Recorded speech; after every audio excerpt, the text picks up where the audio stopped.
Deja Dodge steering wheel broke.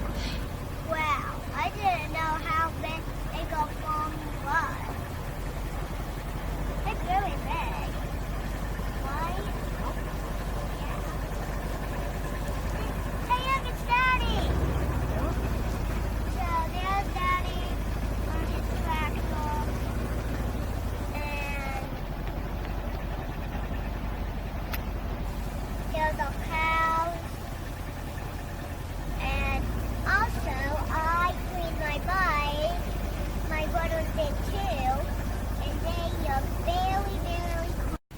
Hey everyone, and welcome back to the YouTube channel. You are about to see a fresh face on the farm. Well, not really a fresh face, a fresh tractor. Fresh for 60 years old. So if you saw the disking video, that 730 is needing some work. And that tractor is going to be parked in the shop, and she's going to get an engine overhaul, and she's going to get a new starter or a starter clutch drive, and everything that needs to be done on it is going to be done on it. So we're out in the east hayfield on the other side of our creek. This is the hayfield that somewhere in here there is an apple orchard, hopefully still standing. I tested the electric fence on it a while ago, and it was kind of acting up, and I don't know if those solar fence chargers are very good. I'll put an icon up there in the corner that you can click on to watch the video of when we put in the apple orchard. I'm not sure about the solar fence electric chargers for our area because it's so cloudy. Did you see that shot of the sky?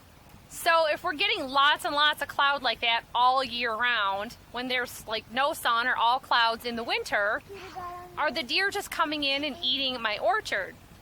So this is a shot of the east field, and more or less it's two separate fields.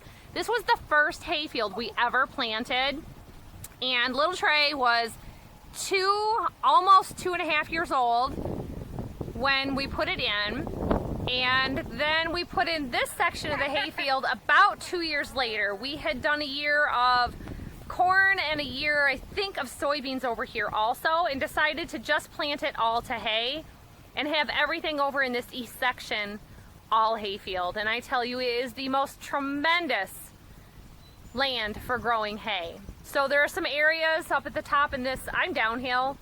The top of this area is sandy. There's some areas up there that are sandy, and somewhere over there is an apple orchard, and it's real sandy over there. So we really hauled a lot of water there to keep them healthy. But can you see how green this is? I have got actual grass growing. Yes, we can. Yeah, everything that you see standing tall was the first grasses that grew. This will be the first cutting for this hayfield, and he's gone through and made one pass with the John Deere 720 haybine after doing some repairs on that and on some other things. So it sounds like he's testing an area over here. I thought he was going to be coming down over this hill, but he came down here, went around this way of the woods, and up that way. We had a real light shower earlier today, but it should have pretty well dried off. So I parked, of course, way down here. Brought the kids. I got two little ones with me. And the road is way over there. The farmhouse is way over there on the other side of these trees. And my bees are straight across there.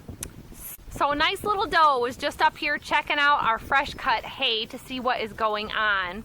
But this stuff that had turned dry is real fine, so I'm not concerned with this hay being very stemmy. You can see we've got a couple different types of grass that has matured here, and all the rest of it is coming in real nice and green and soft.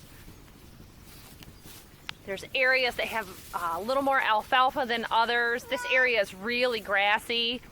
Further up higher, it seemed to be that the alfalfa was really strong.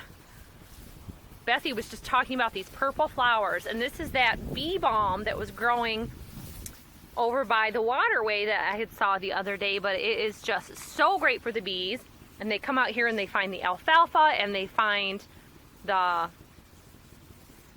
clover, and they just go to town on everything.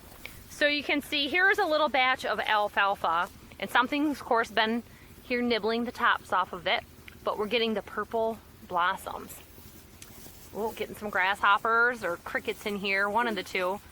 This area had a lot of that a few years ago. And boy, they just came through and ate the blossoms off of everything. There's a dragonfly flying around. If we come out here during the day, there's all kinds of butterflies out here all the time.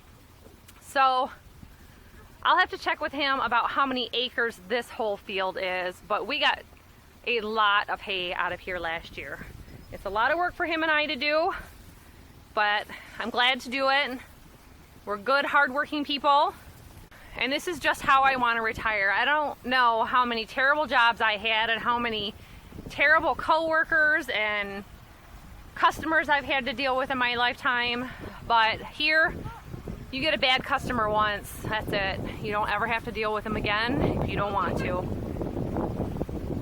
It's a lot nicer way of living than having to rush for everything all the time, because here we have to rush for the weather or we have to rush for the kids, and we just absolutely collapse at night and sleep really well.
See that? I got myself a little project going on today. This area of the shop is the darkest part. We added those skylight or daylight panels. Well, they were old green ones, but you couldn't really much see through them. This light has a switch in the back of the shop. This light, if you can see that light fixture right up there, 100-watt light bulb, you got to go all the way to this end of the shop to turn it on. We enter the shop all the way up there, and I walked into this the other day. So I got a nice bruise here, and I skinned open my knee on it. I ran into something else there. I ran into something else there.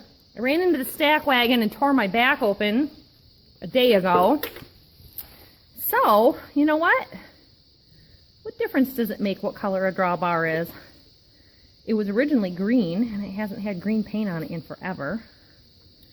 So I decided I'm going to save my legs, and I'm going to save my kids' pretty little faces. And I had some John Deere yellow paint. So I'm going around and painting the ends of them yellow. And one of the boys just came in and said Dad needed my help with something. He's got some painting with some John Deere yellow that he wanted me to do. Ooh, that was a mess. So I figured I'd wrap this brush up in plastic. It did not. It's too hot. Normally it's fine, but it was like 97, 95 degrees yesterday. It's supposed to be hotter today. So let's put a second coat of paint on this for wear. It doesn't matter if it's not perfect. But you know what? I asked him before I did it And I just thought it was a really good idea to share with you. Because why not have this yellow? And I thought about going all the way up, but since it was originally green, I think I'm going to tape it so I have a nice line and make the rest of it green. But this old tractor,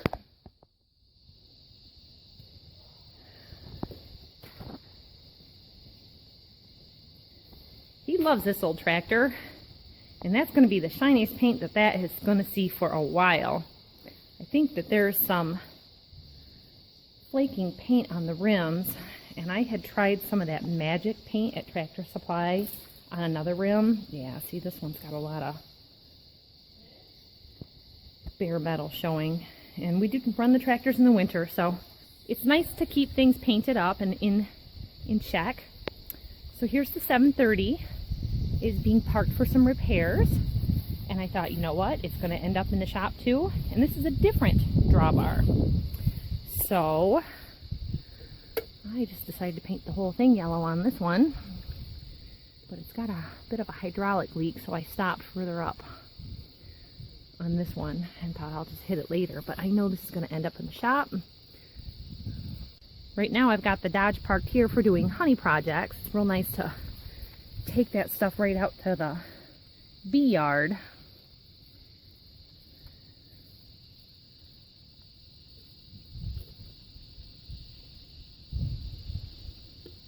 Real handy to have a truck bed for doing that kind of stuff. Got a lot of viewers that recommend, you know, buying herself like a gator or a side-by-side. And you know what? They're more money than a used pickup. We do a lot of things here, and it's sure a lot handier to hop on something and hit the key and make it go. This Dodge starts up every single time without incident. And he paid $500 for that truck just because he wanted the engine. So we were talking the other day about this old Ford farm truck. I've been doing some work on it. I asked him, what do you think about putting that Cummins diesel engine in that Ford? It's got like a manual transmission on the column. I've only driven one of those once.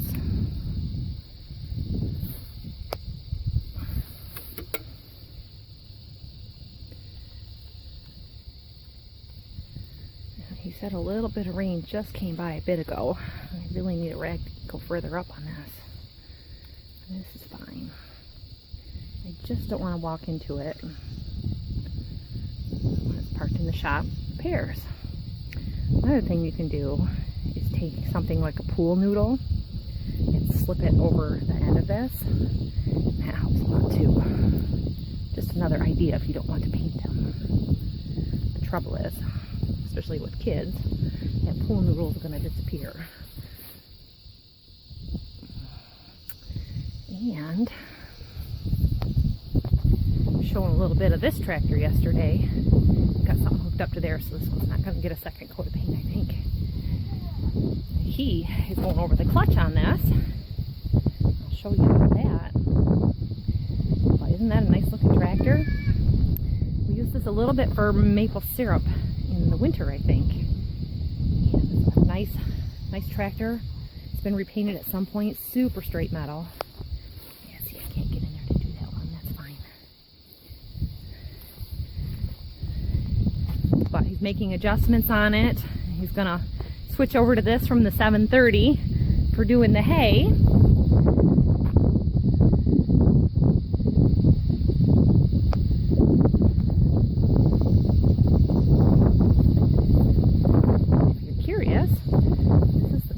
Taken apart.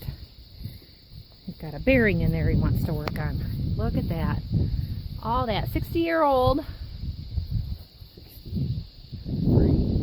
Yeah, we figured it was about a 59. Oh, 56. They were made from 54 to 56 for the John Deere 70 diesels. Very, very limited amount. And I think it said, well, what was the number? 43,007.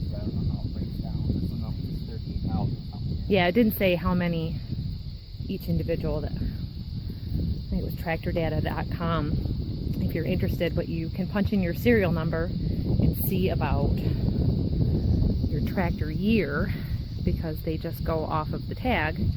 And for us, the tag is right down here. Hi, guy wants to paint. Always wanting to help. Yeah, he's helping washing right now. So we're gonna get these wheels all ready for some paint. Have to get some primer out, I think, for that rusty metal part. But he said this one's been painted different colors over time. See, that's right down to shiny bare metal with no paint, so it really needs something. And we're gonna Silver. Oh, it's not bare metal, it's silver paint. That wagon brand. Yeah. However you say it. Uh-huh. On Verfurth. Yeah. It would have been silver, maybe for a case. And then somebody had it and painted it. They even left the stickers on it when they painted it. Tiger green here. Oh. And then he got it and just basically painted the outer surface. They sprayed it. There's overspray on the tire. I can't Yellow. stand that. So we'll just do it all yellow, and then whenever these tires went on, or rim, he had to heat up all 8 of those clamps. Mm-hmm. So the yellow paint on that cast wheel is all. I see. So we're gonna redo the yellow. Well, that'll look real nice. It's in real nice shape on the other side. The yellow paint's good. The yellow paint is good, but this one over here wasn't. So anyway, and I had to take the tire off. Well, I noticed that when it was parked in the shop, so I'm glad we're doing it. Get the pulley off, and the wheel adjusters close up. Uh-huh. This rack came right here. Yeah. You can see where chloride was running on it for years. Mm-hmm. So this is all froze up. And so all of these, there's 3 on the other side, there's 3 here, then these. So there's 8 of these all came loose easy. I anti-seized all of them, put them back in, and then when I got to this, wouldn't budge. So he had the rim on the inner choice. So all I'm going to do, he had the other one way out compared to this. They'll be even if I just put it on the other one, but as long as it's off, we'll paint everything up. Yeah. Because it needs it. Well, hopefully it'll dry decent. It's so humid. It'll be right.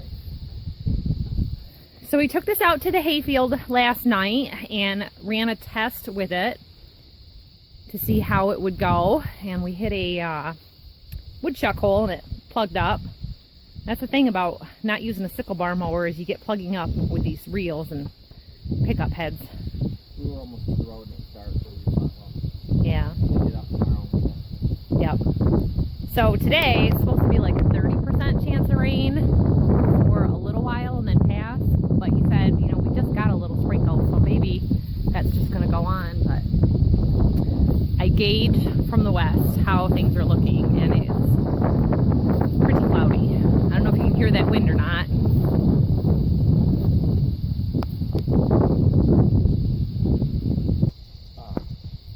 This is the 70 that we've been getting going. Never used it at all. And clutch pulley was trying to drive the crank all the time, even when you had the handle back, and the handle was in adjustment. So what it was, nobody ever serviced these bearings. This is the bearing that goes in between the crank and the clutch pulley. And basically, the remaining grease that was left was solid, so it didn't want to act as a bearing. Mm-hmm. It wanted to always drive the tractor, so if you were neutral, you had the clutch engaged and you wanted to put it in gear, you had to bring your foot up and actually stop the pulley and break this loose with your boot. Uh-huh. If it was in gear and you wanted to stop the tractor, it would stop, or you could stop it with the brakes. That was plenty to stop it. But on its own, with the pulley spinning, the brake and all that didn't even want to stop it. So we got it all apart, and if that bearing goes bad and seizes up and you're in gear, say you come up and you're stopped and you leave the transmission in gear, when those seize to the crank, the tractor just goes, because then the clutch is in. It's very dangerous. So these need to be serviced, and everything we've ever bought of these, when we take them apart, is in terrible shape. Nobody ever touched them. Okay. So with this one, we knew that there was a problem with it. Just used it for an hour or so carefully, and then took it apart, and that's exactly what it was. So like for us, Trey likes to run the tractors, Jack's learning a little bit, and of course George is climbing up on the tractors all the time, and we just tend to not leave them running with George, you know, on them. He can sit on the seat within reason. It's too high for me. I don't want him to fall, but This is the whole clutch assembly here. He said everything was taken apart, looks good. He just rebuilt a clutch, so he knows what the new stuff looks like. Yeah, the brass, that's the collar. And on our last one, this was split right in half, and he was able to get brass, what's it called? I brazed it. Brazing? Brazed it. It was broke right in half, which doesn't really make it so they don't work. We didn't even know it was broke. This one's perfect. Yeah. These are $400 and some. That's why we fixed the other one. Those are good. This is your actual clutch fork. This is all good. These gears. This is how you get your live power for your PTO. Mm-hmm. When the pulley, the gear, which matches this gear, on the back of your pulley comes out, this is how your tractor stops, and this one keeps running, and that's how they get live PTO. So your PTO can run even when your clutch is disengaged. Okay, so there's two gears. That's why there's two gears. This drives your PTO all the time, and then this slides out when your clutch is disengaged and stops the tractor. Okay. So these move separately, see? So anyway, that's how they do that. But everything else looked good except that bearing, and that's exactly what it was wrong, and it acted like it. So how much was a whole clutch kit to rebuild it when we did that before? Just these. Mm-hmm. I guess basically the kit that you'll find online a lot is these two. Well, that's nothing. And those. I can't remember if they come with these, but like the cheapest thing, if this is just worn out and you run out of room on your T-bolts or what, you adjust the nuts. You can't. These are the ends of the T-bolts right here. Mm-hmm. These work your toggles and dogs. If you're all the way to the end, you can't get any more in it shot. You do a clutch for like $100, but this is still available at John Deere. That bearing's $100. And we needed toggles and dogs. These are on the last one. Yeah, these are $30 a piece, and then you've got your rockers, a toggle and a dog, and that snap you hear when you engage these. That's happening down in the bottom of this, behind this. These three T-bolts, they rock these rockers over, and you have a little what looks like a dog bone, but they call it a toggle. And those snap in as a cam action, and that's what holds it. We've had them where those are junk, the T-bolts are junk. You can get another $100 in the T-bolts, another $100 in the toggles and dogs. All these drive. This is a couple $100. If you get, we actually have a broken piece here I found, but it didn't affect it. The way you take this last piece out, you put 2 half-inch bolts in here, and it pushes against your pulley, and that's how you get it out. They had somehow broken this, but it doesn't seem to matter because I got it apart. So there's a couple little things we found, but not bad. These can get worn so bad that you can buy an undersized number, and that goes here. This one was decent. The last stuff we did over there was even better than this one, but that can be bad. So you could get, to answer your question, if all these were bad, if this outer piece, we've had these where these are broken dog-eared, so you can't adjust them. Right. They're cracked. You could get way over $1,000 in the clutch to get it back right. So keep that in mind if you're buying a tractor that is having clutch problems, because it could be a $100 problem or it could be a $1,000 problem. Easy. And if you're spending, $3,000 on a tractor that's at the high end of your budget, you might be better off buying the $4,000 tractor. Sometimes a $10,000 tractor is cheaper than two. Yeah. If it's really bad, because all these gears are getting so expensive. The heads crack on these quite a bit now. They're old. I think a head is $500. The pony parts are expensive, so it's better to buy one like this that's really nice. They're not making these tractors anymore, so you're doing, restoration work on these tractors, whether you're running them or you're, collecting them or using them for parades. Like with this tractor here, it needs to be completely torn down and rebuilt. For instance, this tractor here operates almost like brand new. We know it's not worn out. Everything's tight. This particular problem right here is being fixed for $0 because we knew the clutch was good. This clutch they did is so new. When I took the first one off, it still got the numbers on that part right there. Yep. Maybe you can see it. But anyway, this tractor's in excellent shape. For pretty cheap. But And what was this tractor when we got it? money, Yeah. $4,000. Okay. And I mean, And for a diesel, that's not a common thing to find well, a lot because of the value is in the rear tires. yeah. $1,500 for rear tires they put on it, clutch. Yeah. Done, so. Which I didn't mention before. He switched the front tires on this before. They were sized a little bit smaller. They were 6 and 2 put 6.5. So he had a bad tube on it. He got into it and he said, I've already got these. So we put them on. They were junk. Yeah. Yeah, they were paper. okay. Quality. They were they 60-year-old tires? No, they were just crappy brand, and they weren't holding air, and they were all cracked up. And we had one that wouldn't hold air for more than a few minutes, so Mm-hmm. we took them off. We thought, well, we already had these in stock in tubes. So these are a Firestone tubeless tire, but we always put tubes in them. It makes kind of a difference for what we're doing with agricultural uses. You can take a total junk tire, put a tube in it, and you're golden for a long time. One of them he'd even found while it was in storage on the shelf, a mouse chewed a hole in it. We had some tube patches and we got it all fixed up. So with the field test, you know, we were able to test it and make sure, kind of see what's going on with the tractor. You said there's a little power steering glitch. Needs a little adjustment, wants to wander to the left a little bit, but that's another free fix. Mm-hmm. The tractor doesn't need money put into it besides the front tires, so. Yeah, just mechanical skills. So keeping that in mind, you can drop off a tractor like this and they'll nickel and dime you to death in parts and labor and that at a dealership, and you're learning a lot. There's videos on YouTube about it, and you know, any resources you can find, get your hands dirty, get in and do it. I mean, that's how I learned how to fix appliances, was just, you know, something was a little skew in one thing and it led to another project and another. And You want the bearing number in case somebody's got trouble and they're watching this? sure. Wait right there. Okay.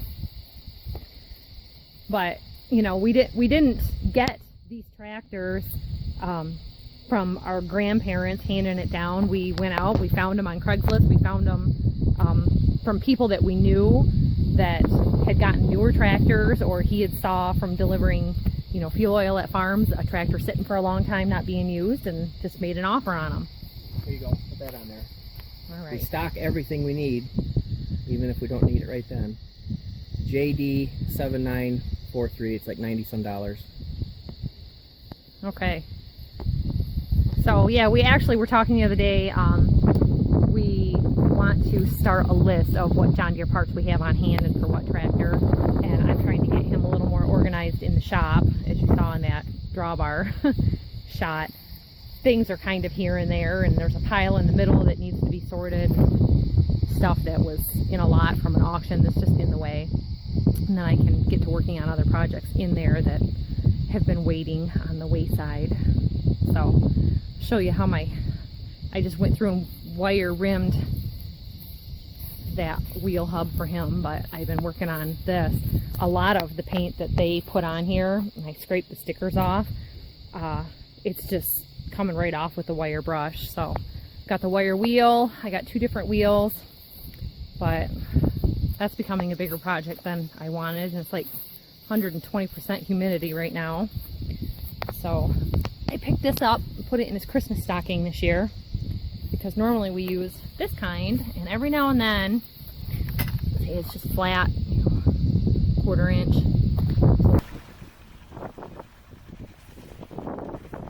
Well, we're back out here at the hayfield. He's trying out the new John Deere 70D and the 720 haybine. This is the 3rd run with the haybine repair, and it seems to be holding up fine. So if you need his advice on how to fix your gearbox, send your messages in the comments below, or you can email direct. Our email address is in the About page. But isn't this beautiful? He's getting it. There's a chance of a thunder shower today, so he was kind of being iffy about coming out. And he said, you know, if it gets an hour rain, that is a 50% chance. The day you cut it, right after you cut it, it's not a huge deal. He can tet it off, and you can still feed it to the cows. There's always that. But we've got a good couple of days here for doing hay. Hopefully he'll be able to get this whole far east field done with his hay vine.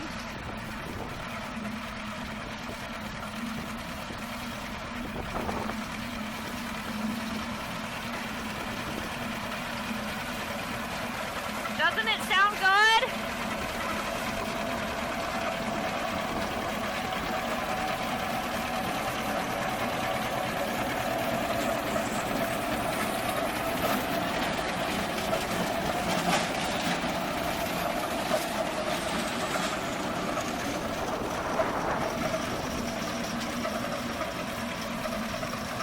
So I know there's some more woodchuck holes out here.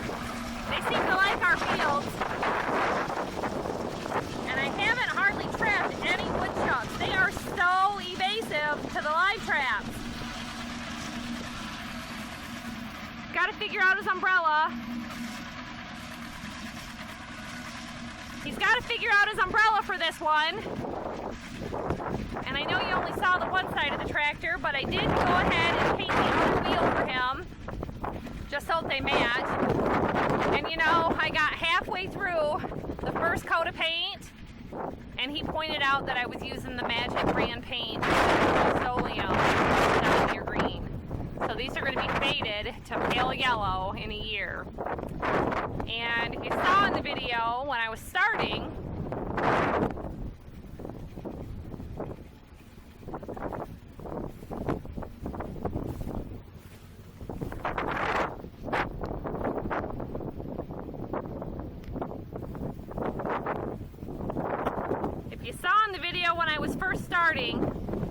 the front wheels are kind of light.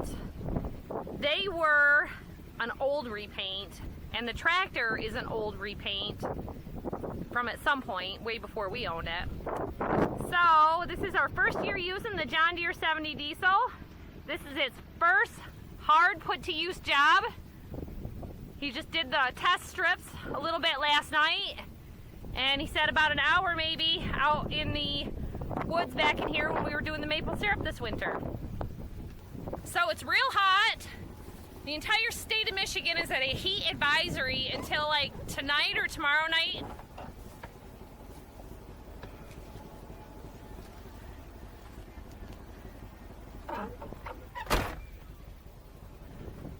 So we have to be cautious of that, drink lots of water, stay in the shade when we can. But unfortunately, his umbrella for the tractor does not fit this tractor seat. It's not a float ride seat like the other tractors that he has. So we're trying to figure that out a little bit. It's a little different. So I have a different bracket for it that we're going to kind of fiddle with, but he thinks it's still a different bracket yet. It's one of those tricky things. Farming, implements, it all can be tricky. They throw you curveballs every day. So, got this guy, went and rescued him from some heat so he'd eat some pizza. I spent the morning thinking it was Friday. One of the neighbors is having a baby shower, and I thought that's the strangest thing, having a baby shower in the middle of the day on a Friday. And then I realized he told me it's Saturday. The trying to get things done, all of it, you just lose track. And when this is your full-time job, you don't have to go off the farm. I've left the farm twice in about 14 days. So I'm headed back to the house now. Big boys are babysitting the baby and Bethany right now. Everyone's settling in. Georgie will have his afternoon nap. And I've got a little paint job waiting for me back home. So that should do it for today.